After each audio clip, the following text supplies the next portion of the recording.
Before we begin today's show, we'd like to thank our sponsors, Posh Virtual Receptionists and Axiom.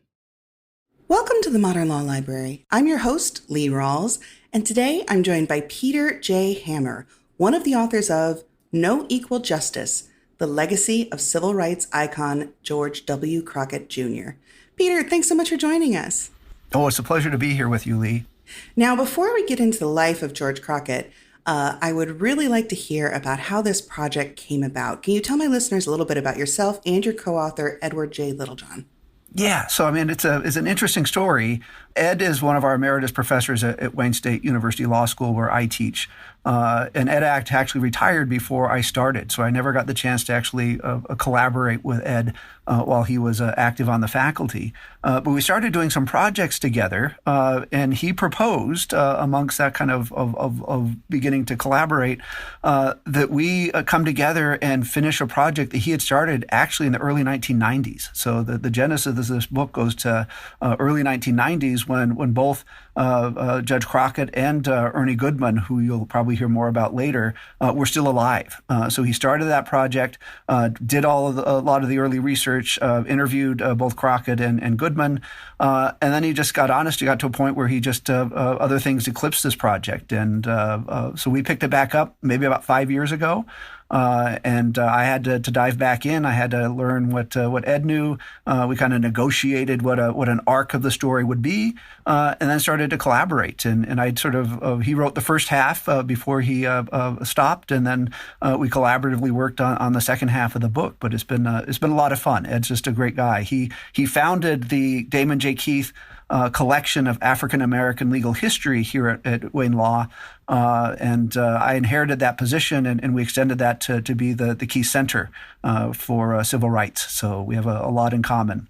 Well, as you know, I am an editor with the ABA Journal, and for the American Bar Association, the legal community of African American lawyers in Michigan has a real special status for us. The first African American ABA president came from the Detroit area, Dennis Archer, and our president right now, Reginald Turner. He also was a Detroit lawyer who came up in this community. Could you talk a little bit about Michigan and this community that came together? It's so fascinating. And George Crockett was such a huge part of it. Yeah. So, I mean, the role of progressive lawyering in Detroit goes back a century. And really just amazing heroes. If you look at that early period, you really say the three most important lawyers in Detroit were Maurice Sugar, Ernie Goodman, and George Crockett. But that just started it. And you got to think about Mayor Archer and Reggie Turner. But there's a through line between that. I mean, if you were to ask Dennis Archer who his mentor was, or one of his most important mentors, he would point to George Crockett. And indeed, Mayor Archer was the campaign manager for Crockett's first run for Congress. And I was at a program that Reggie was speaking at during Black History Month here at Wayne Law. And Reggie just speaks openly how Mayor Archer, right, is one of his most important mentors. So in addition to the sort of rich history of black lawyers and lawyering in the city of Detroit, you have this really interesting through line that goes from Crockett to Archer to Turner, right? So this really shows that these legacies are critical, but it also shows how important it is to have black lawyers. I mean, because one of the things Crockett was arguing his whole life is the need for more black lawyers and more black judges. And you just sort of imagine without Crockett, there might not have been as successful an Archer. Without such a successful Archer, there may not have been such a wonderful Reggie Turner. So you got to start thinking about all the absences that are there, right? How many great potential black lawyers did we miss because they didn't have the guidance and mentoring of those three heroes? So let's get to the life of George Crockett, because we've been talking around it, but he did not start out in Michigan. He actually was born in Florida. Can you tell us the early years of George W. Crockett Jr.? Yeah, so I mean, the Crockett family only is one generation away from slavery on both sides of his parentage, and on his father's side, there was this interesting kind of trek going north, right? So they actually, before the end of the Civil War, had self-emancipated and gone from Maryland to Delaware, where the family remained as sort of the center of their lives. So it was really a love affair of George's father, who met his mother, Minnie, in Delaware. And then she went back to Florida, where she was from. So following his heart, he went south, where he has not necessarily been familiar. And they started their family in Jacksonville, Florida. And George Jr. Was born in 1909, having to deal with all of the segregation of Jim Crow in a pretty hostile Florida. But he had that family tie in the North. So growing up, he always had this interesting dual exposure of family and life experiences in the North. Not that that was free of discrimination, but then having to navigate, some of the extreme forms of Jim Crow in the South. And what did eventually bring him to Michigan? Yeah, so interesting stories. I mean, so he went to Stanton High School. We might not think that's a big deal, but there were really only about a dozen black high schools in the entire South during this period. So the ability to actually get a high school diploma was significant. And then he went off to Morehouse College, and all the Morehouse men out there know how that defined the rest of his life. But then he decided, there's a wonderful part of the book where he's in an empty classroom up on the chalkboard, and he's going to decide, is he going to be a dentist or is he going to be a lawyer? And thankfully, the law won out for George. And then he obviously wanted to go to the best law school he could get into. And he was targeting Harvard Law School until he found out how much it cost. And about the same time, he was reading a story about the University of Michigan Law School and what a great reputation it had, but also it was relatively much cheaper. So George applied to the University of Michigan. He had support from his family, and he needed support from an extended family to be able to pay the tuition. He worked after he was counseled not to, because he had to pay the bills. And he was the only African-American law graduate in 1934 from the University of Michigan. So one of the defining through lines for George's career was this fight for labor rights, and it ended up defining how people saw him as well. How did he become involved as an attorney with defending labor rights activists and communists in a period that was extremely unfriendly to communists? Yeah. So, I mean, people have this view of communism in America, and we've made such a boogeyman out of it that we don't recognize the complexity of a lot of those political divides. So, I mean, one example is the Communist Party was always standing up for racial justice at a time where nobody else was. And so if you were fighting for racial justice and you were looking for allies, it was a pretty short bench. But specifically to how Crockett got involved in labor, and this precedes the work that he was done defending the Communist Party in the United States versus Dennis in the late 40s, that he went, in terms of after graduating from Michigan, back to Florida to take the bar. And there's a story where they actually put a table outside of the Senate chambers, which was a traditional place where people took the bar exam, because they wouldn't let a black man sit in the Senate chambers at the state level and take the exam. But he passed the bar.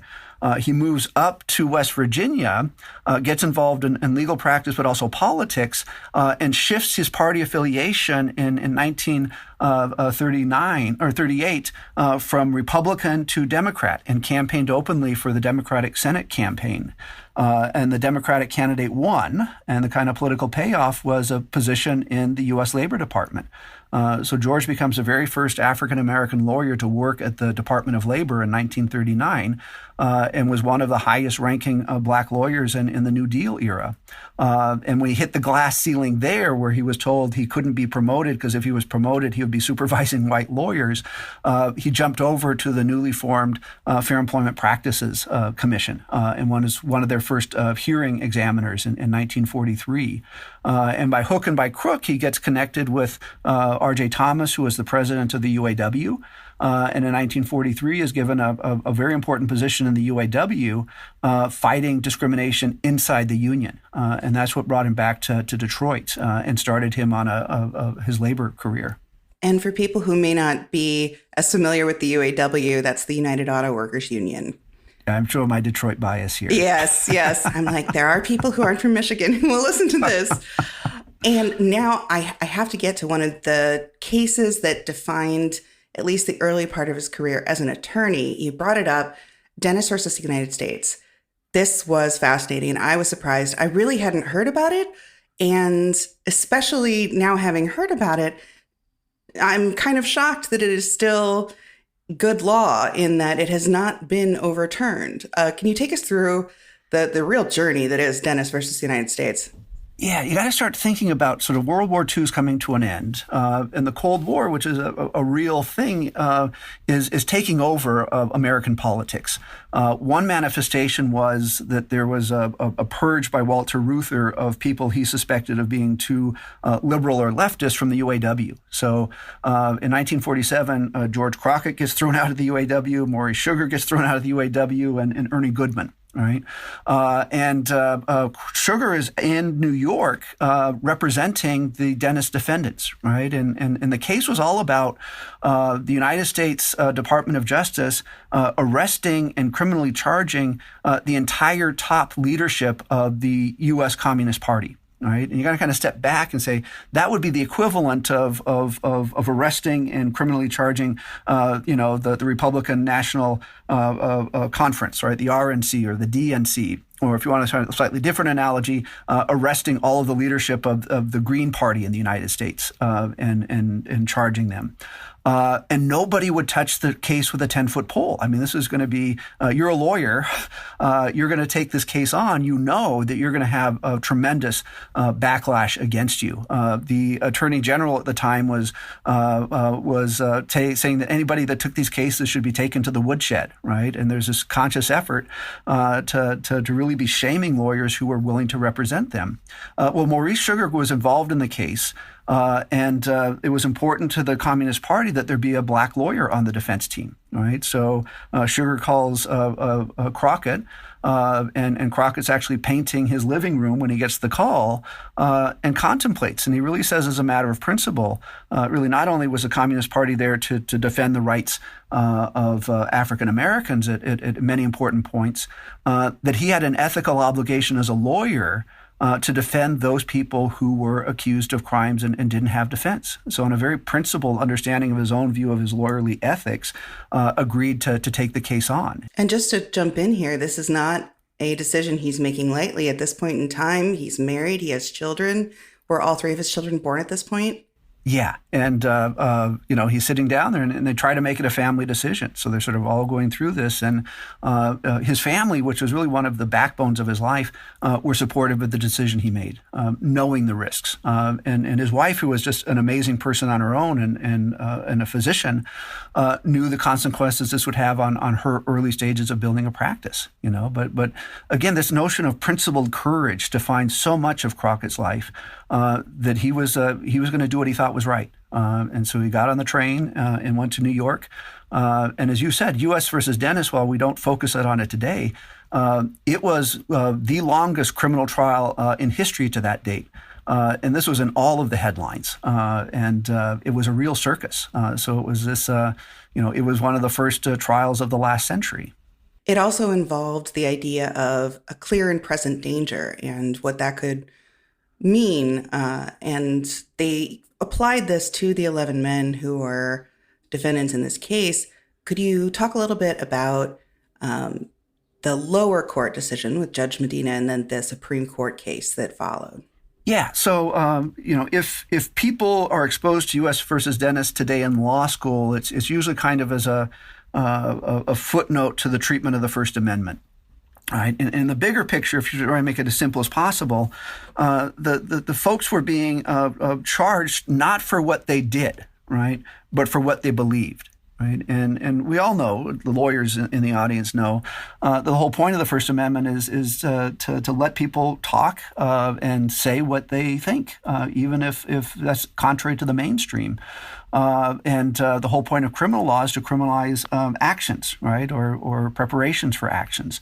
And so in many respects, United States versus Dennis was the absolute low point of First Amendment protections and created some pretty bad law that had to be fixed up later. But it was all politically charged. So there was no way that these particular defendants were not going to be convicted. Right? That was sort of a done deal. And what happened there, I want to sort of prelude some of the other drama. After they were convicted, right, the judge says he has some unfinished business.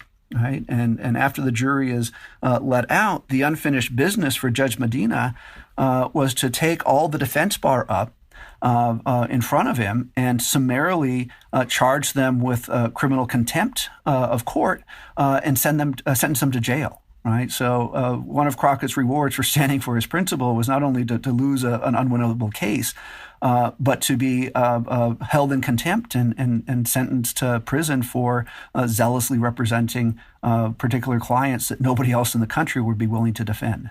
And this was not, hey, you're going to cool your heels in jail for, overnight or a weekend. This was a serious sentence. This was four months, wasn't it, in prison? Yeah. So, I mean, the sentences varied, but Crockett's sentence was for 4 months. Right. But what that immediately did was set up these two important legal challenges that will end up in the Supreme Court. Certainly the appeal in United States versus Dennis, where there's a really kind of intriguing Second Circuit opinion where Jerome Frank, who is typically viewed as one of our progressive heroes on the judiciary, actually voted to uphold the convictions. Right. And that really tortured him, and is one of the opinions he would later write. Was one of the things he regretted as a judge, but got affirmed on the Second Circuit, although a split decision, and then goes up to the Supreme Court, and the Supreme Court upholds the convictions and introduces that kind of clear and present danger test, which basically says if the danger is very serious, then the ability of the government to suppress that form of speech is much greater, which is a very different sort of orientation to the First Amendment that will emerge after these cases are really winnowed back and become dead letters. Well, we are going to take a quick break to hear a word from our sponsor, but when we return, I'm going to ask Peter Hammer to share with us some of the writing that George Crockett did from prison and hear a little bit from the man himself. You're no stranger to compromise. You're a lawyer. But getting the legal team you need is a compromise you shouldn't have to make. Like when you have to invest in hiring a full-time generalist lawyer when you need a highly specialized IP counsel, or when you don't want to bring in your external law firm with their partner-level price tag. Axiom can help you match the right legal resource to the right matter at the right cost for the right duration. No legal leader should compromise their high standards, and with Axiom, you don't have to. Learn more at axiomlaw.com/ABA. As a lawyer, ever wish you could be in two places at once?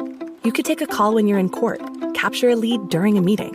That's where Posh comes in. We're live virtual receptionists who answer and transfer your calls so you never miss an opportunity. And the Posh app lets you control when your receptionist steps in. So if you can't answer, Posh can. And if you've got it, Posh is just a tap away. With Posh, you can save as much as 40% off your current service provider's rates. Start your free trial today at posh.com.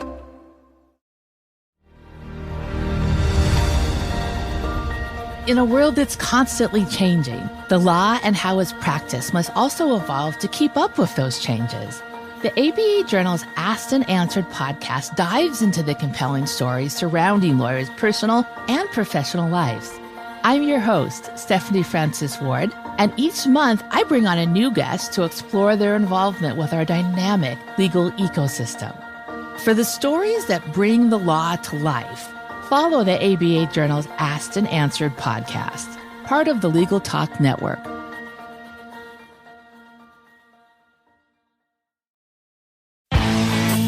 The ABA Journal Legal Rebels podcast features the men and women in the legal profession who aren't satisfied with good enough. These are the people who are changing the way law is practiced and setting the standards that will define the profession in the future. Each episode, we share their story. To hear insights from those with an eye fixed towards tomorrow, follow the Legal Rebels podcast, part of the Legal Talk Network.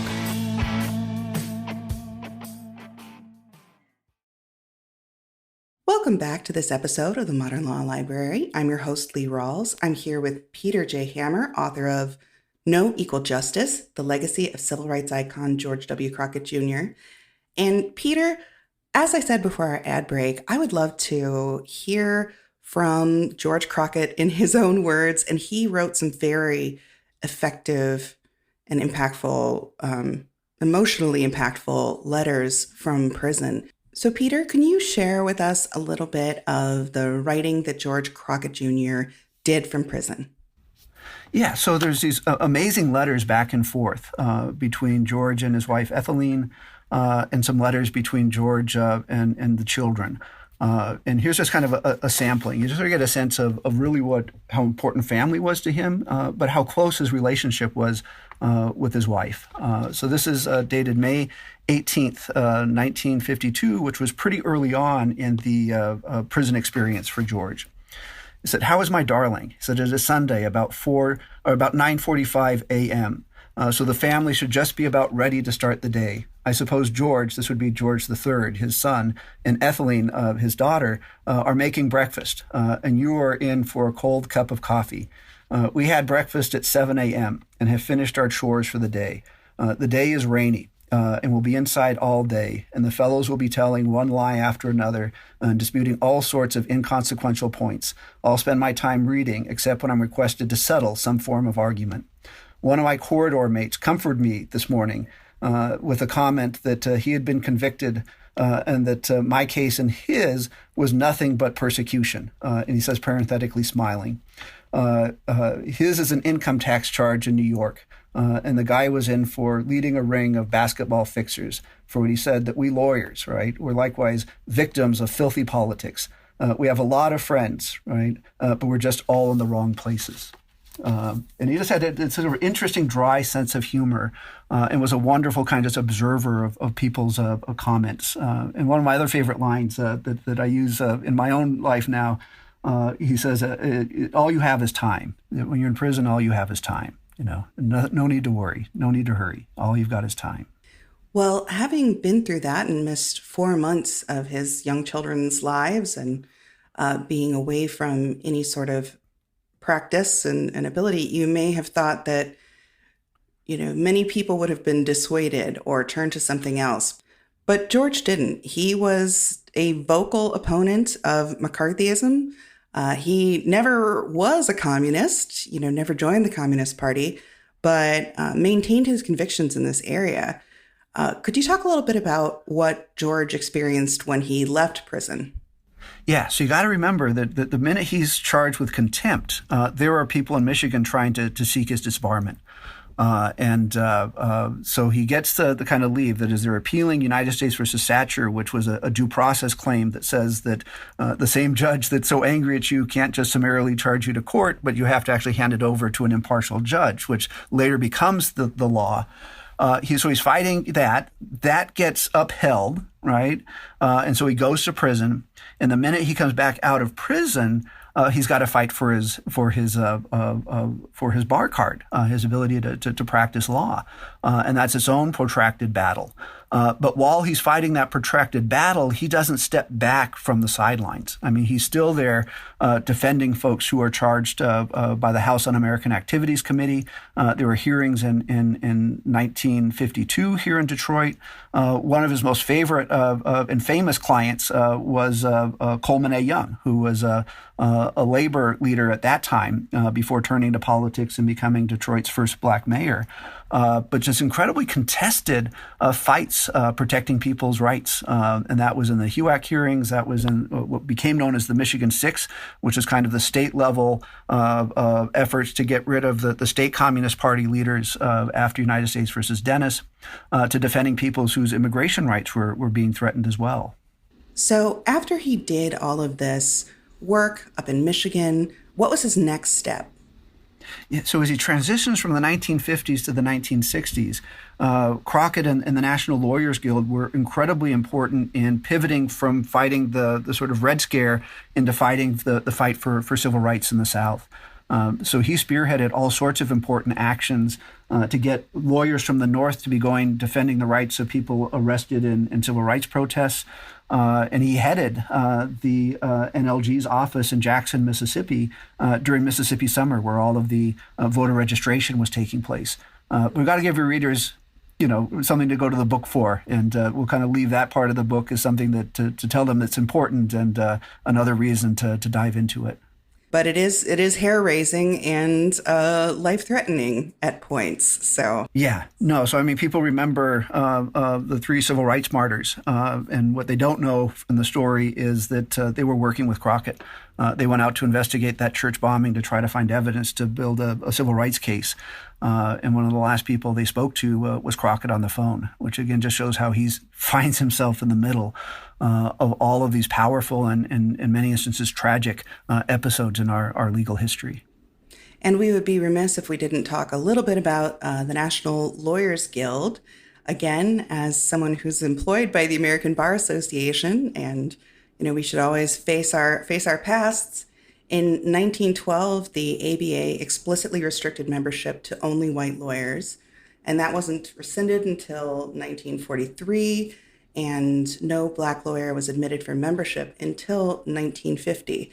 But obviously, there were Black lawyers doing incredible work around the country, and they needed organizations that they could use to further their careers and to fight for justice. Can you talk a little bit about his role in the National Lawyers Guild?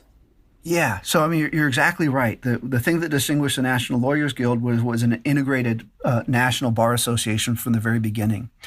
So it gave lawyers like Crockett a place to go and to be able to work in a cross-racial coalition. There's some interesting, politics that's described in the book between the National Lawyers Guild, the National Bar Association, the American Bar Association, as they're jockeying for different roles to play in the civil rights movement. And one of the ironies was, and this is sort of the Guild having to live with that same kind of red baiting that Crockett had to live with for their defense of folks in the Red Scare.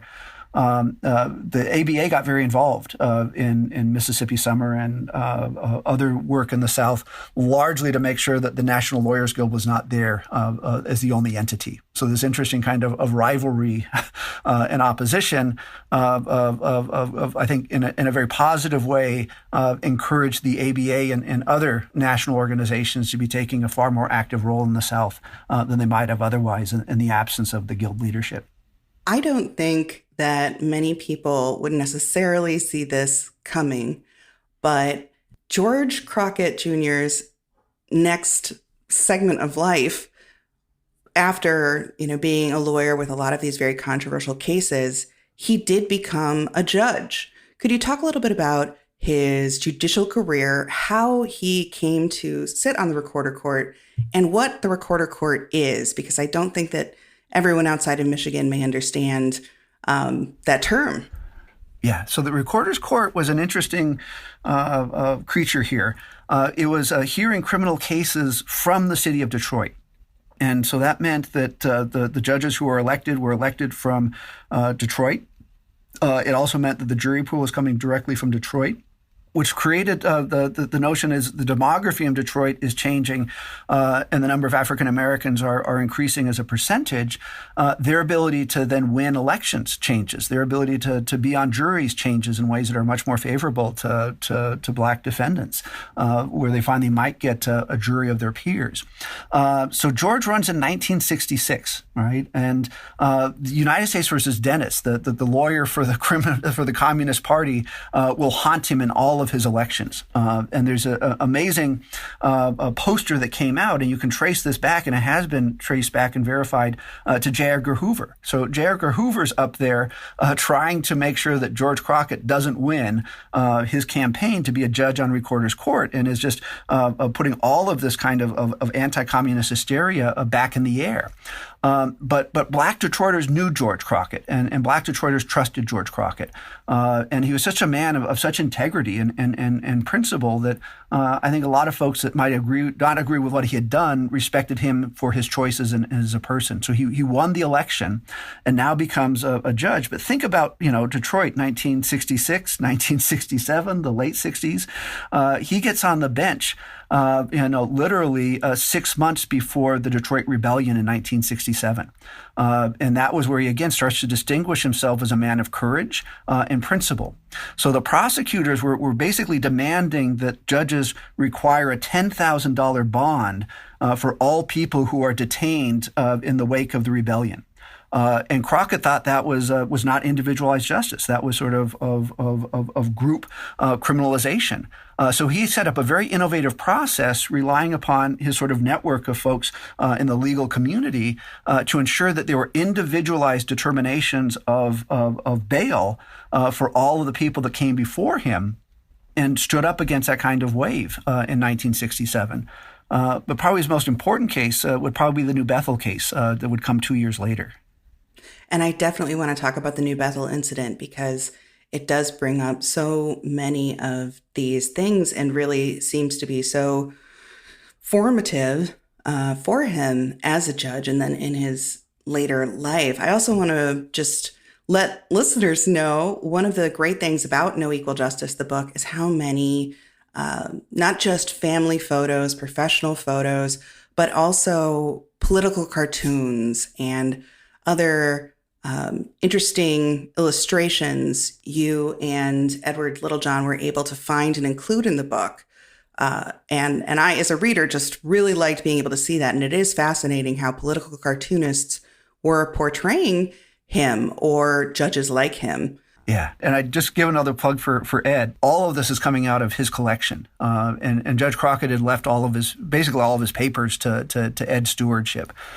So we had access to things, and are able to give the reader that kind of sense of what it would look like to pick up the newspaper, or what would these campaign flyers look like. So I appreciate the comment because it really does give them a whole wide range of different emotive exposures to what was happening in that very contested period. Absolutely. So the New Bethel incident, again, people outside of Detroit may never have heard of this. I was new to it myself. Can you talk about the New Bethel incident and the case that followed and the decisions that Judge Crockett was being asked to make at that time? Yeah, so we can kind of situate this a little bit nationally. So New Bethel Baptist Church was the church of Reverend C.L. Franklin. And you might not have heard of C.L. Franklin, but everybody's heard of Aretha Franklin, right? So this is the church that Aretha was raised in, right? And C.L. Franklin was an incredibly important pastor, both on the religious side, but also on the civil rights and civil justice side.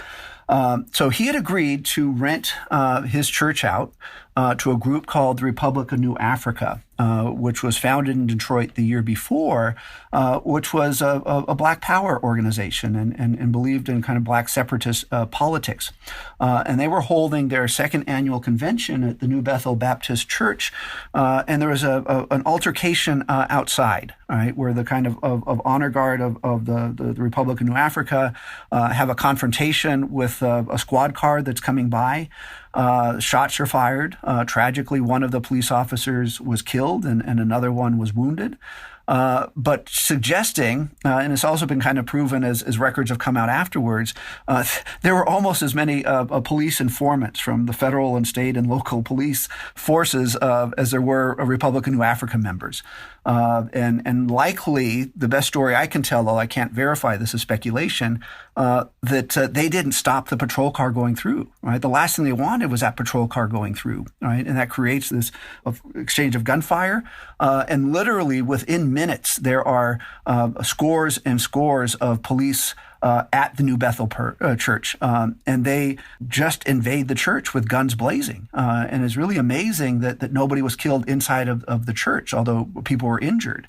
And then just 2 years after we had a rebellion and riot in Detroit in 1967 because of a mass arrest, the police are now going to engage the second mass arrest of some 144 men, women, and children from the New Bethel Baptist Church. And they take them all down to the first police precinct. And this is happening about midnight, right? And so Jimmy Del Rio, who is a black state representative, and C.L. Franklin at about 5 a.m. Are knocking on Judge Crockett's door, right? And this is a Sunday morning, and Crockett gets dressed. Crockett takes a writ of habeas corpus in hand, and Crockett is down in the police station by 6 o'clock, demanding to see the police commissioner, demanding to have lists of all those who were arrested. And then he starts holding court inside the police precinct, right? And he's having the people who are detained come forward. And if the police are not able to produce evidence of why they should be held, he starts to release them. Right. And now the county prosecutor shows up and gets into a tizzy and starts demanding that these people not be released. And Crockett ends up holding him in contempt of court and then adjourns the proceeding until the afternoon where they can actually go to the recorder's courthouse and continue the process. And he really did win the enmity of the Detroit police from that time. No, it was even before. I mean, the police, we go back and detail a case from 1948 of something that could come out of the headlines today where the police are shooting and killing a black teenager. So relations with the police have always been bad in Detroit. And Crockett would say, that he knew police lied because they lied to him his whole life. And so had a much different set of life experiences to assess the credibility of police witnesses. But the minute the New Bethel incident happened, where you had the mass arrest, you had Crockett coming and holding that habeas corpus proceeding, the police are just up in a frenzy. The police are actually picketing the courthouse. The police are out there with demonstration signs against Crockett. But that triggers a backlash on the black side of politics, and the Black United Front is formed, which has tremendous solidarity, where the groups that are typically, not always in agreement, are agreeing and standing up to protect Crockett. Right. And so there are a lot of people who say it, and I agree, that kind of black solidarity that was there in support of Crockett really was part of the wave that brought Coleman Young into office, just a few years later. But again, he was facing disbarment as a lawyer. Now he's facing impeachment cases and has to, again, defend his very livelihood and his very position against this attack, not just from the police officers, but really the whole white political establishment, including Mayor Kavanaugh, who was supposed to be somewhat progressive, and the governor saying that there should be judicial tenure hearings brought against him. And again, I'd like to bring us back to the community in Detroit of these Black attorneys and the other attorneys who are working with them. And, there was not one unified set of beliefs. George Crockett may be defending the rights of these Black nationalists, but he didn't necessarily feel that the way they were going about things was, the way that he would. He did seem to believe in, approaching change through the established framework of existing laws and just applying them correctly. Yeah. But definitely wasn't the outlook of people like Coleman Young, who it was like, no, we need to utterly change the system. Could you talk a little bit about what the community was having discussions about during that time? The differing beliefs that these Black attorneys were talking out or putting into action. Yeah, so I love the parallel you're showing between his defense of the Communist Party as a lawyer and his actions of protecting the defendants who were the Republic of New Africa, because it's the same thing, right? That he doesn't agree with the politics of either, but he agrees that their rights should be protected, right? And he had this just amazing belief in the power of the Constitution, right? And that goes back to a story we tell about his high school debate protecting or talking about the sort of post-emancipation civil rights constitutional amendments. He believed that the Constitution, if appropriately applied, and he had a very strong belief that the black judges were in the best position to be of defending and applying those rights out of their lived experiences, he was going to protect their rights. And he believed that the legal change could happen within the context of the parameters of the Constitution.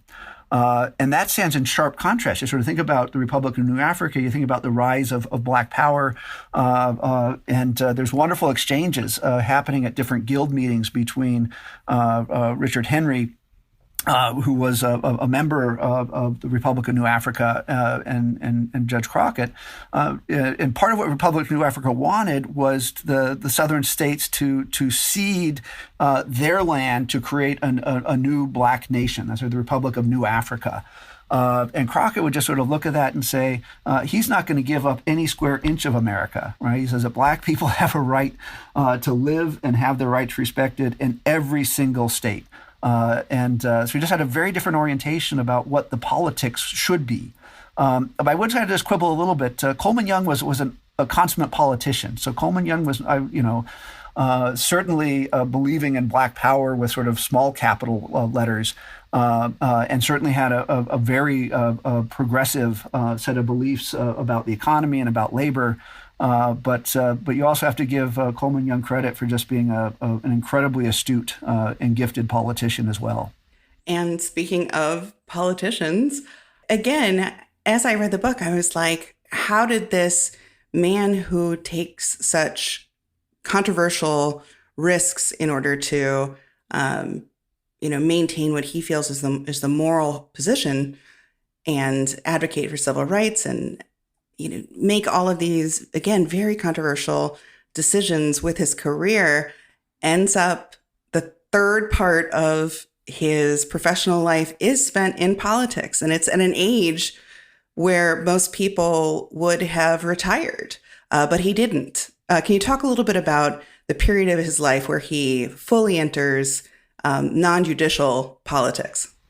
Yeah. So he decided not to run for a third term on Recorder's Court. So in 1978, he steps down from Recorder's Court.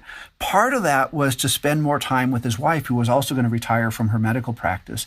And kind of tragically, one of the tragedies in the story is that she got cancer and dies, just as they're both going to retire and spend time together. And he didn't say retired long. He was actually acting city council, corporate counsel for Detroit, but he hated retirement, right? So he was 70 years old, is the age that many of us would consider retirement. But when Charles Diggs, who was a congressman from Michigan, ran into some legal and ethical problems and that seat opened up, Crockett threw his hat in the ring. And while his stances were incredibly controversial nationally and maybe statewide, they weren't controversial for Black Detroiters, right? And I would say that George Crockett and Coleman Young would probably be vying for who was the most popular person in Detroit at that period. So when Crockett decides to run for Congress, and again, this shows how important the drawing of districts are, it was largely a seat for the city of Detroit. And so he won election fairly easily and had the confidence of knowing that his seat was fairly, quote unquote, safe. So while he was a congressperson, he could really play the role which he did assume, which was really becoming more of a conscience of the Congress than somebody that had to really worry about the fundraising and the politics and the kind of horse trading that so many other politicians seem to get caught up in. Now, he did say that he, in retrospect, wished he'd started earlier on that path and hadn't waited until he was 71 to join the U.S. House of Representatives. But he was on so many committees. He was so busy. He did so much. And as I was, finishing this book, you and I are speaking on March 22nd. And as we speak, Judge Ketanji Brown Jackson is having her confirmation hearings before the Senate Judiciary Committee, and he sat on the House Judiciary Committee. And I just was thinking about those parallels. Yeah. And he was a huge advocate of the importance of Black lawyers. And we talked about that in the context of Mayor Archer and your current president, Reggie Turner. But he was also a huge advocate for the importance of Black judges. Right. And indeed, the National Bar Association started the National Judicial Council in order to kind of bring the growing number of Black judges in the late 1960s together. And to start to kind of function as a group and give cross support. And Crockett was the very first chair of that organization. And so I just would imagine that how happy he would be, not unlike Senator Booker's joy of imagining the first Black woman to be on the Supreme Court. But it was not at all just a notion of phenotype. Right? Going back to his sort of trust in law, he really believed that only Black judges, and by extension, other people who have suffered forms of oppression in this country, only people with that life experience could really find the true depth and meaning of the constitutional principles. And he really believed that Black judges were on the vanguard of creating legal protections, legal rights, legal institutions, legal understandings that would be transformative for the entire country. So he had a very well-developed political philosophy on why it was so important to have Black lawyers and Black judges, and by extension, lawyers and judges who don't come from the establishment mainstream. Well, Peter, as we wind down this interview, I do want to just say to the listeners, No Equal Justice, the legacy of civil rights icon George W. Crockett Jr., we have given a really flyover view at kind of the arc of George Crockett Jr.'s career, but you get into so many details about his personal and professional life. There's so much intricacy in this book. Great index. I always love a good index in a book. If there was one more thing that you could pull out to just give anyone who's listening to this podcast one extra bit about George Crockett Jr., why you felt it was important to work with Edward Littlejohn to create this, in-depth biography of him, what would that be? What extra detail would you pull out to just talk about the human being that George W. Crockett Jr. was? Yeah, it would really be that he speaks to the issues of our time. And I was really struck. And one of our editorial kind of choices was to use a lot of long quotes from George Crockett, so the reader actually can get a sense of his voice, right, and him speaking to the reader. That you think about the issues that we're dealing with today in kind of a post-George Floyd world, right, where controversies over critical race theory and controversies over Black Lives Matter, we don't have answers to those questions, right? And oftentimes we don't have leaders who are necessarily capable of addressing those needs. And if you go back and just look at Crockett's life and his beliefs and his writings, as I was talking about the importance of Black lawyers and Black judges, he provides a voice that's really relevant to our times, right? So one of my real hopes is that folks of a younger generation than many of the people maybe even listening to this podcast will stumble into George Crockett and will learn from him. Just as that wonderful tradition of learning from our elders and the importance of this sort of cross-generational knowledge. But it's really his relevance for today. I mean, amazing history, no doubt, right? Just sort of amazing history for 6 decades. But his wisdom and his words speak to us today, and I think that's just incredibly important. And if readers and listeners wanted to find out more, is there any site that you would point them towards or place that they can pick up No Equal Justice, the legacy of civil rights icon George W. Crockett Jr.? Well, as a matter of pride of place at Wayne State, I would say it's available at Wayne State University Press. But for your listeners that are Amazon Prime people, I just go directly to Amazon, and there's a nice page for the book, and very easy to pick up a copy. I just say that we really wanted them to hear George's voice. And so if you do pick up a copy, it's not just Ed Littlejohn, whose voice is amazing and important, or my voice. You're really going to get a very healthy dose of hearing directly from Judge Crockett. And I think that's one of the most rewarding parts of the book. Well, Peter Hammer, thank you so much for joining us. And to my listeners, thank you for joining us for this episode of the Modern Law Library. If you enjoyed this episode, please rate, review, and subscribe in your favorite podcast listening service. If there's a book that you'd like me to take a look at as a potential for a future episode, you can always write to us at books@abajournal.com.